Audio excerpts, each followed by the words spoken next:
नमस्कार. आपल्या हिंदू धर्मात काही महिने अत्यंत पवित्र मानले जातात.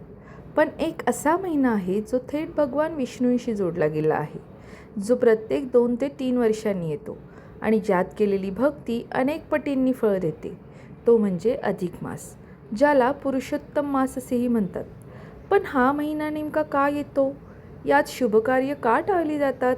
आणि या महिन्याचं इतकं मोठं धार्मिक महत्त्व का आहे? आजच्या व्हिडिओमध्ये आपण अधिक मासाची संपूर्ण माहिती जाणून घेणार आहोत. शेवटपर्यंत नक्की पहा. अधिक मास म्हणजे काय? हिंदू पंचांग हे चंद्राच्या गतीनुसार चालतं, तर इंग्रजी कॅलेंडर सूर्याच्या गतीनुसार. चंद्रवर्ष आणि सूर्यवंश यामध्ये दरवर्षी थोडा वेळेचा फरक पडतो. हा फरक जमा होत जातो आणि साधारण 3 वर्षांनी एक पूर्ण महिना इतका होतो. म्हणून हा अतिरिक्त महिना पंचांगात जोडला जातो. त्यालाच अधिक मास म्हणतात. हा महिना कोणत्याही ऋतूचं संतुलन बिघडू नये म्हणून जोडला जातो. पुरुषोत्तम मास असं नाव का पडलं? पुराणांमध्ये एक सुंदर कथा सांगितली जाते. पूर्वी या महिन्याला कोणीच महत्त्व देत नव्हतं.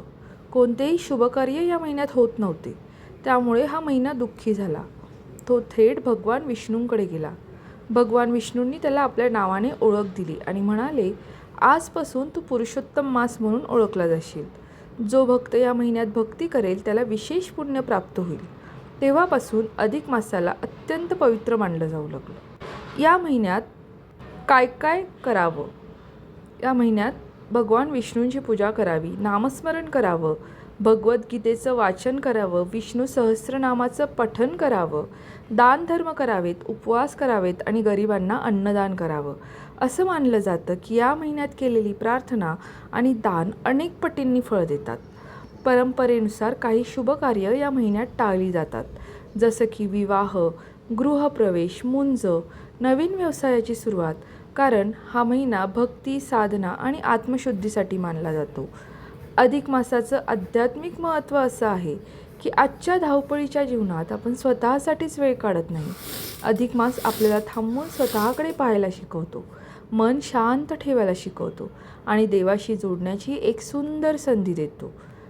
मित्रांनो, अधिक मास हा फक्त एक अतिरिक्त महिना नाही, तर भक्ती, श्रद्धा आणि आत्मशांतीचा पवित्र काळ आहे. जर तुम्हालाही ही माहिती आवडली असेल तर व्हिडिओला लाईक करा, चॅनलला सबस्क्राईब करा आणि कमेंटमध्ये नक्की सांगा तुम्ही अधिक मासात कोणती पूजा किंवा व्रत करता. पुन्हा भेटूया एका अशा नवीन व्हिडिओसोबत. तोपर्यंत जय श्री हरी.